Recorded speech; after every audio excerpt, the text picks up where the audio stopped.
반갑습니다. 오늘 또 10월 25일 영상 예배를 또 같이 드리도록 하겠습니다. 오늘 말씀의 본문은 시편 42편 1절에서 11절까지 말씀입니다.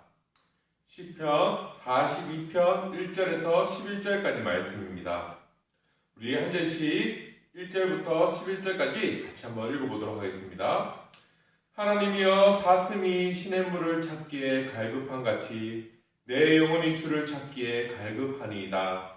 내 영혼이 하나님 곧 살아계시는 하나님을 갈망하나니 내가 어느 때까지 나아가서 하나님의 얼굴을 배울까?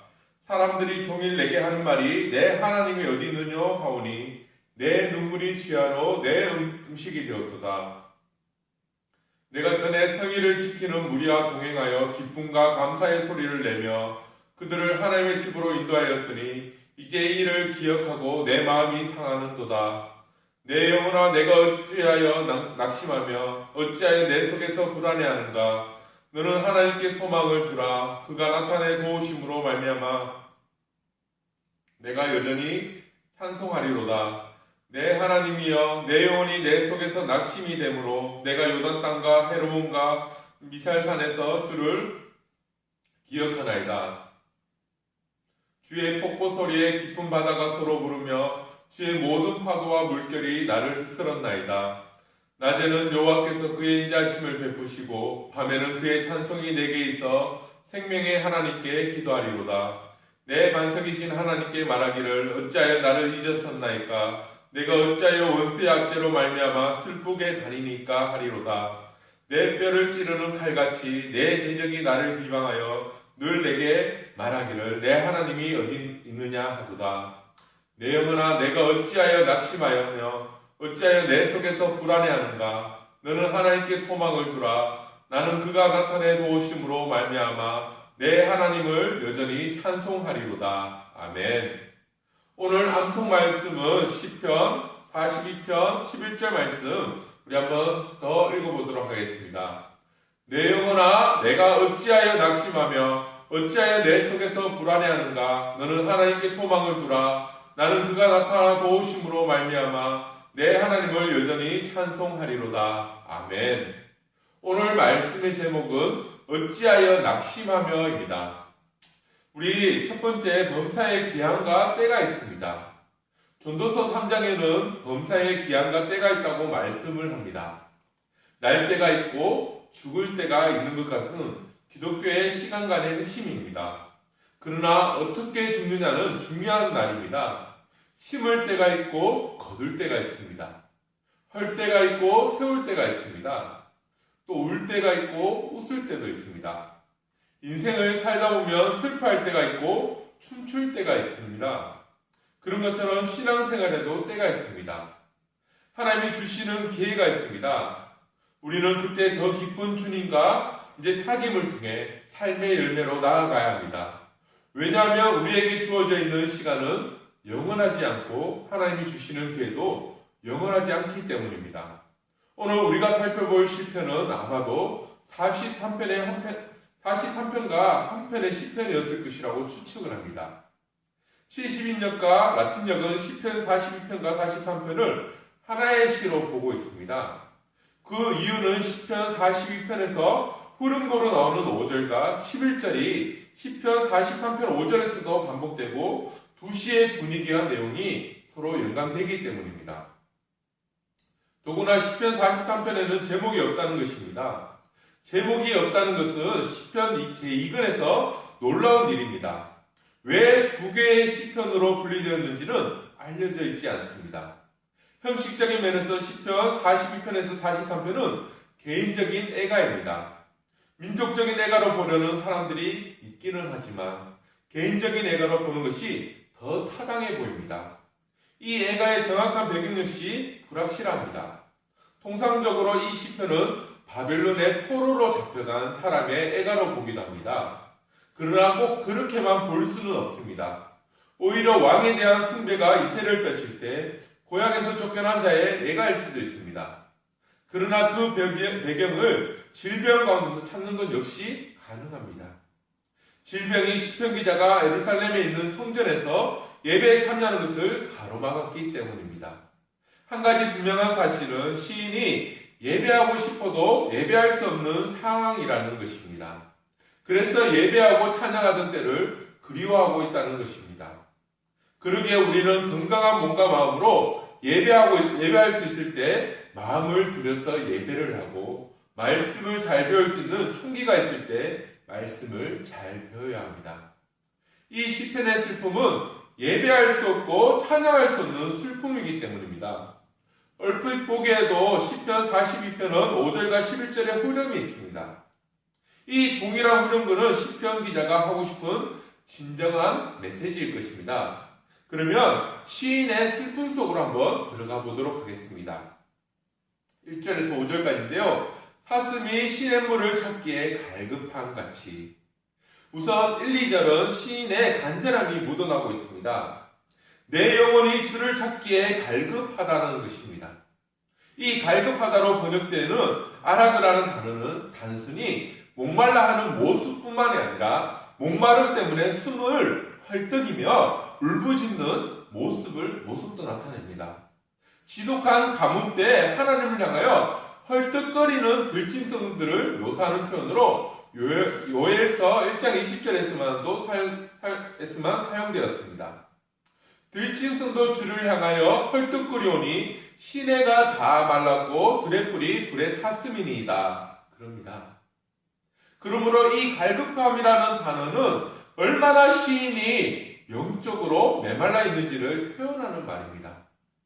요 사이에 이제 다시 비가 안 오고 계속되고 있는 시계 땅도 하나님이 주시는 비에 목말라 있습니다. 야채와 이제 모종들이 말라가고 있습니다. 이런 상황에 6장 15절에서 20절에서 욥이 이야기하는 비유와 흡사합니다. 현대인 성경인데요. 너희들은 내 친구이면서도 비가 오지 않으면 당장 말라버리는 시냇물처럼 신실하지 못하구나. 그런 시냇물은 눈과 얼음이 녹으면 부르다가도 조금만 가물면 물이 점점 줄어들어 마침내 바다까지 완전히 드러내고 만다. 대상들이 물을 찾아 이리저리 헤매다가 사막에서 죽고 대마의 대생들과 스바의 상인들도 물을 찾아 헤매다가 바짝 마른 시냇가에 와서는 기대가 무너져 낙심하고 만다. 여기 물을 찾아 이리저리 헤매다가 죽고 낙심하는 모습이 바로 갈급함에 대한 그림입니다. 이런 시인의 갈급함은 2절에서 지금 주님 앞에 갈 수 없는 그 상황에서 더 절실해집니다. 내가 어느 때까지 나아가서 하나님의 얼굴을 배울까 하는 이 시인의 갈급은 그가 바벨론 포로로 있든지 병상에 있든지 예배하고 있어도 예배할 수 없는 상황에 있다는 것입니다. 그래서 타는 목마름으로 주님을 찾으며 예배를, 찬양을, 말씀을 사모하고 있다는 것입니다. 저는 이 말씀을 묵상하면서 어쩌면 우리 시대의 불행은 이 갈급함이 사라져버린 것에 있다는 생각이 들었습니다. 우리로 주님께 나가지 못하게 하는 것은 우리 자신밖에 없는 시대입니다. 분주함이 우리로 주님을 향한 갈급함을 빼앗아갑니다. 삶에 부족함이 없는 것이 주님을 향한 갈급함에서 멀어지게 합니다. 주님을 더 알고 싶어하는 마음도 말씀을 더 잘 배워서 말씀대로 살아간다는 거룩한 부담감도 분주함과 욕심 앞에서는 아무것도 아닌 것이 되고 맙니다. 저는 이 시편을 대하는 우리 마음 가운데 우리에게 이런 날이 오기 전에 주님을 향한 갈급함을 회복하게 해달라고 기도해야 한다고 생각을 합니다. 더 나아가 의지를 들여서 주님 앞에 갈급함을 회복해야 할 줄로 믿습니다. 그렇게 하나님을 예배하고 싶어도 예배할 수 없는 안타까운 상황에 사람들은 종일 말합니다. 내 하나님이 어디 있느냐는 것입니다. 이 내 하나님이 어디 있냐는 질문은 믿지 않는 자들이 자주 하는 적대적인 질문입니다. 하나님은 보이지 않기에 교만하게 묻는 것입니다. 그래서 믿는 사람들이 잘 살아야 합니다. 이런 상황 앞에 시인은 눈물이 쥐하로 음식이 되었다고 탄식을 합니다. 왜 눈물이 음식이 됩니까? 뭐라고 대답할 수 없기 때문입니다. 지금 시인이 현실이 하나님을 보여줄 수 없기 때문입니다. 더 나아가 시인도 하나님을 너무 갈급하게 찾고 있기 때문입니다. 대답해줄 말도 없고 갈급하면 기쁨만 갈 때 시인은 각오로 여행을 시작합니다. 4절입니다. 우리 4절 말씀 같이 한번 읽어보겠습니다. 내가 전에 성의를 지키는 무리와 동행하여 기쁨과 감사의 소리를 내며 그들을 하나님의 집으로 인도하였더니 이제 이 일을 기억하고 내 마음이 상하는도다. 이 말씀 때문에 고라 자손이 바벨론 포로로 잡혀가서 지은 시편이라는 생각을 많이 했습니다. 물론 지금도 여전히 그럴 수 있겠다는 생각이 듭니다. 그러나 정확한 배경이 정해지지 않았기 때문에 다른 가능성도 열어놓아야 합니다. 아무튼 분명한 것은 시인이 지금 예배할 수 없고 과거에는 온 마음과 인격을 다해 하나님을 예배하고 즐거워했습니다. 혼자가 아닙니다. 성의를 지키는 무리와 동행하여 기쁨과 감사의 찬양을 불렀습니다. 그리고 그들은 하나님의 집으로 인도했었습니다. 그런데 지금은 사람들이 하는 말이 내 하나님이 어디 있느냐는 것입니다. 질병으로 인한 것이든 포로로 잡혀간 것이든 시인은 지금 예배할 수 없습니다. 그리고 그 예배가 말씀이 찬양이 너무 갈급합니다. 사슴이 시냇물을 찾기에 갈급한 같이 갈급합니다. 그럼에도 갈 수 없습니다. 과거를 회상해보지만 그 기억들이 더 마음을 아프게 합니다. 그러나 만약 이 시편이 후회와 이제 해안으로 끝났다면 우리는 더 이상 이 시편을 묵상하지 않았을 것입니다. 그런데 감사하게 5절과 11절이 있는 것입니다. 시인은 자신이 느끼는 갈급함의 정체가 낙심과 불안이라는 것을 깨달았습니다. 그래서 자기 영혼에게 왜 너는 낙담하며 내게 불안해하는가 라고 책망하며 명령행으로 하나님을 바라라라고 권고합니다. 자기 영혼에게 명령하는 것은 자신의 결심을 나타내는 표현법입니다. 그러면서 뭐라고 명령을 합니까? 스스로에게 하는 명령입니다. 너는 하나님께 소망을 두라는 것입니다. 그가 도우실 때 나는 여전히 찬송할 수 있을 것이라고 고백하고 있습니다. 결국 갈급함에서 눈물이 죄하러 음식이 되고 마음이 상했던 시인은 스스로 하나님을 바라보며 명령합니다. 왜 낙심하고 불안해하느냐는 것입니다. 하나님께 소망을 두고 그가 나타나 도우심으로 여전히 찬송하게 될 것을 믿음으로 고백하는 것입니다. 이게 믿음으로 사는 사람이 아니겠습니까? 그러나 이 시편은 아직 끝나지 않았습니다. 6절에서 11절 한번 보십시오. 다시 확신으로 6절 말씀 한번 보십시오. 5절에서 했던 결심과 믿음은 또다시 흔들리고 있습니다. 속에서 슬그머니 낙심이 찾아옵니다. 그런 시인이 다시 기억의 저장소에서 꺼낸 것은 요단과 헤르몬 땅과 미살산입니다. 이곳은 시편 기자가 실제로 처한 장소를 의미하기보다 예루살렘, 즉 하나님의 임재로부터 멀다는 상징적인 의미를 가질 것입니다. 헤르몬 산에 있는 요단 땅은 요단 강물이 시작되는 근원지로 하나님이 주신 땅 중에서 가장 북쪽에 위치한 지역입니다. 미살산은 우리에게 알려지지 않은 헤르몬의 지역에 어떤 산을 가리킬 수 있습니다. 아니면 미산이라는 말이 작고 보잘것없다는 의미입니다. 그래서 하나님이 거하시는 위대한 시온산에 비해 보잘것없는 작은 산, 곧 하나님과 멀리 떨어져 있는 산을 상징하는 말일 것입니다. 따라서 지금 시인이 이야기하고 있는 것은 앞단락의 갈급함과 연결하여 하나님과 멀리 떨어져 있는 자기의 상태를 말하고 있는 것입니다. 그런데 이렇게 멀리 떨어져 있는 자신의 모습에 주목하자 자신이 하나님과 너무 멀리 떨어져 있다는 것을 깨닫게 되었습니다. 주의 폭포 소리에 깊은 바다가 서로 부르며 주의 모든 파도와 물결이 나를 휩쓸었다고 고백합니다. 이 구절은 쉬운 성경으로 읽으면 뜻이 선명해집니다. 주의 폭포수가 큰 소리를 내며 떨어지듯이 어렵고 괴로운 일들이 계속 나에게 찾아옵니다. 주의 파도와 물을 부수며 파괴하는 소리가 나를 불러덮고 있습니다. 한마디로 시인의 현재 상황은 어렵고 어렵습니다.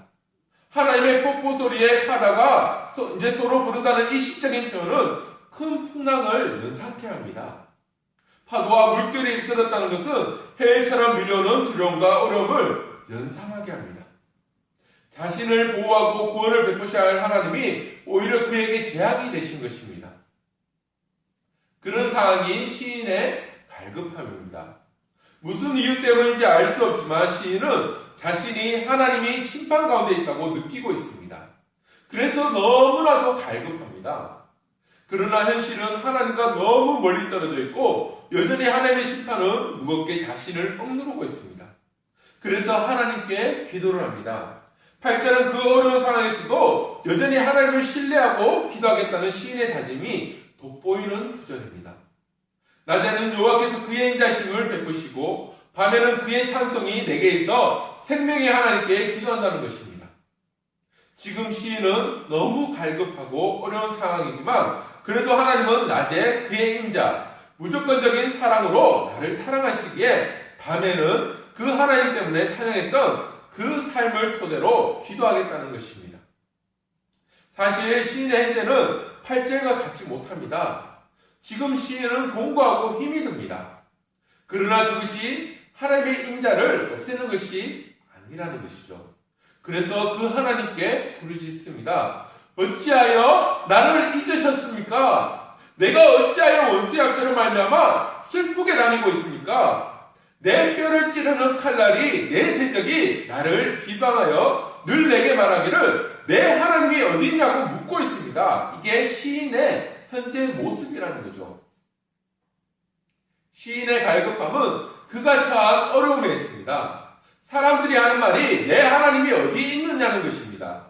내 하나님이 계시다면 현재 내 삶이 왜 이렇게 되었느냐는 비난한 그림 속에서 시인의 갈급함은 커져갑니다. 과거에 그렇게 하나님이 기쁘게 찬양하고 종일토록 성의를 지키는 무리와 함께 기쁨과 감사의 찬양을 불렀지만 지금은 그렇지 못합니다. 지금은 예루살렘과 아득하게 먼 즉 영적으로 갈급함만 커져가는 그런 곳에서 슬픔의 노래를 부르고 있습니다. 그러나 시인은 그렇게 절망하고 포기할 수 없습니다. 왜 그렇습니까? 살아계신 하나님이 계시기 때문입니다. 그래서 다시 힘을 냅니다. 내 영혼아, 내가 어찌하여 낙심하며 어찌하여 내 속에서 불안해하느냐. 스스로에게 내리는 명령입니다. 스스로에게 외치는 외침입니다. 다짐입니다. 너는 하나님께 소망을 두라고 스스로에게 도전합니다. 그럴 때 그가 나타나 도우심으로 말미암아 내 하나님을 여전히 찬송하게 될 것이라고 고백하는 것입니다. 우리는 시인의 갈급함을 나누었습니다. 저는 이 시편을 묵상하는 내내 마음이 아팠습니다. 왜 이런 상황이 생겼는지는 알 수는 없습니다. 만약 바벨론 포로 시절이라면 더 마음이 아픈 일입니다. 죄에 대한 회개가 없는 것이 이채롭기만 합니다만 시인이 처한 상황은 크게 두 가지입니다. 하나는 전에 하나님을 예배할 때를 그리워한다는 것과 지금은 사람들에게 모욕을 당하고 있다는 것입니다. 이렇게 사람들에게 하나님을 보여줄 수 없는 상황이 무엇 때문인지 밝히고 있지는 않습니다. 그러나 한 가지 분명한 사실은 과거 자유롭게 예배할 수 있을 때를 그리워하고 있다는 것입니다. 그날이 다시 오기를 간구하고 있다는 것입니다. 그래서 우리는 이렇게 자유롭게 예배할 수 있는 날에 더 하나님을 찾아 깊은 교제 가운데 거해야 한다는 것입니다. 이 자유로움이 축복이라는 사실을 옳게 이해하고 감사해야 한다는 것입니다. 두 번째는 시인의 믿음입니다. 5절과 11절 사이에는 분명한 믿음의 성장이 있다는 것입니다. 갈급함과 어려움이 그를 포기로 이끈 것이 아니라 더 하나님을 바라고 믿음으로 나아가고 있다는 것입니다. 스스로에게 명령하면서 믿음으로 나아가야 할 것이 아니냐고 도전하고 있다는 것입니다. 믿음으로 산다는 것은 늘 행동한 넓은 길을 삶은 아닐 수 있습니다. 그러나 하나님을 바라고 믿는 사람들에게 우리 하나님은 함께 해주시고 이길 수 있는 힘을 주십니다. 하나님을 바라는 저와 여러분들의 믿음이길 간절히 소망합니다. 기도하겠습니다. 하나님, 우리가 목마른 사슴입니다. 우리의 마음이 슬프고 낙심되고 불안해하고 있습니다. 우리가 온전히 하나님께 소망을 두길 소망합니다. 주님의 도우심만을 바라봅니다. 주님만 여전히 찬양합니다. 우리의 기도가 찬양이 되고 우리의 눈물이 기쁨의 찬양이 되길 간절히 기도드립니다. 우리의 영혼이 어떤 모습으로 낭망된 상태에 처해 있든지 간에 오직 하나님만을 바라보고 그분을 찬송하길 소망합니다. 하나님께서 믿는 자들로 하여금 그분의 구원을 점점 더 소망하게 하는 믿음이 비전으로 변하고 소망이 결실로 변하게 하여 주시옵소서. 거룩하신 예수님의 이름으로 기도드립니다. 아멘. 주기도하겠습니다. 하늘에 계신 우리 아버지여, 이름이 거룩히 여김을 받으시오며 나라에 임하시오며 뜻이 하늘에서 이루어진 것 같이 땅에서도 이루어지이다. 오늘날 우리에게 일용할 양식을 주옵시고 우리가 우리에게 죄 지은 자를 사하여 준 것 같이 우리 죄를 사하여 주옵시고 우리를 시험에 들게 하지 마옵시고 다만 악에서 구하옵소서. 대개의 나라와 권세와 영광의 아버지께 영원히 있사옵나이다. 아멘.